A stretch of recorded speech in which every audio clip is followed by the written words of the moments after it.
This short video is going to show you everything that you need to know about formatting an assignment before you submit it. So the first thing you do is you just type your assignment as normal into a Word document. Once you've finished typing it all up, then you're ready to begin formatting it.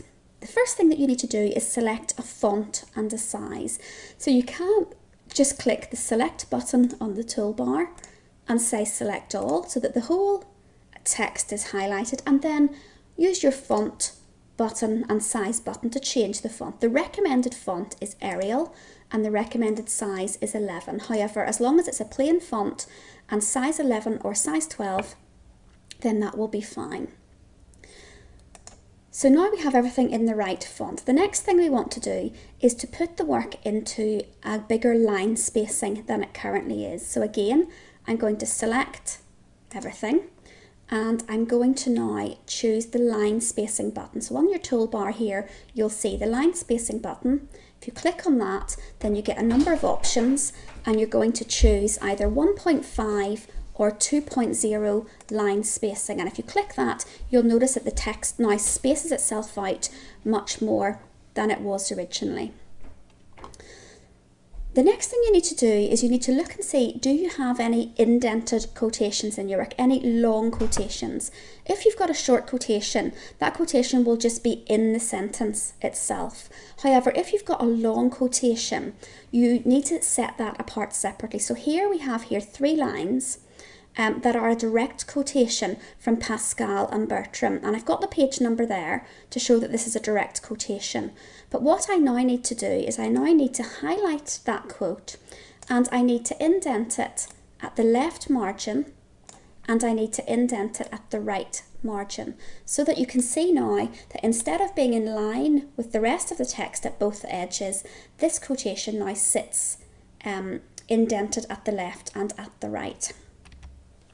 The next thing I want to do now then is again highlight that quotation and I want to put that quotation into single line spacing 1.0.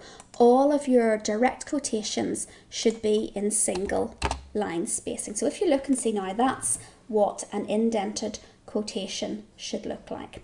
So I've now formatted my assignment and I'm now ready to format my reference list. So I'm going to scroll down to the reference list, and at the top of my page of references, I'm going to make sure I'm on a new page, so make sure that you're not underneath what you've just written but that you're at the top of a new page. I'm going to put the title references. I'm not going to put the title reference list or bibliography or a list of references or anything else. The only title I'm going to put at the top of that page is references, and I'm going to underline it. Now I've put all my references in underneath here, so this is them all in, but what I now need to do is I now need to create a hanging indent for these references, and to do that I'm going to select all of the references and then I'm going to use these little sliders here on the toolbar to create my hanging indent. If I pick up this little slider here and move it across, you'll see that all the text is now moving to the right. I'm going to put that at about 1.5 centimeters and let go.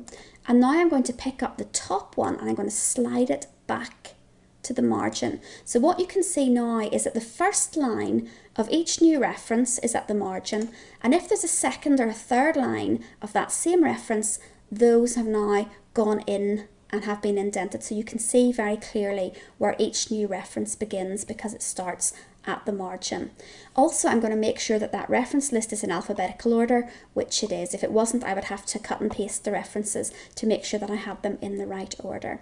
I'm also going to check my references. For example, in this one, whenever I made the text plain earlier on, my italics have all disappeared, so I'm going to have to go through and check again that the titles of all my books or the names of all my journals are in italics, and once I've done that, then I can save my assignment finally, and I've got the final draft that's ready to be submitted.